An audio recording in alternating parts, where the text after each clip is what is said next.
خسر إلا الذين آمنوا وعملوا الصالحات وتواصوا بالحق وتواصوا بالصبر صدق الله العلي العظيم हाय दोस्तों अजीजों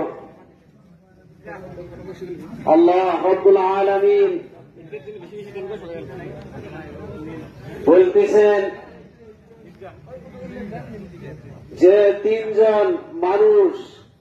শুধুমাত্র তিনজন ব্যক্তির বাহিরে সমস্ত মানুষ ক্ষতির পথে, সমস্ত মানুষ ধ্বংসের পথে। সেই তিন ব্যক্তি, যে তিন ব্যক্তি কামিয়াবি হবে, যে তিন ব্যক্তি কিয়ামতের দিন তারা নাজাত পাবে,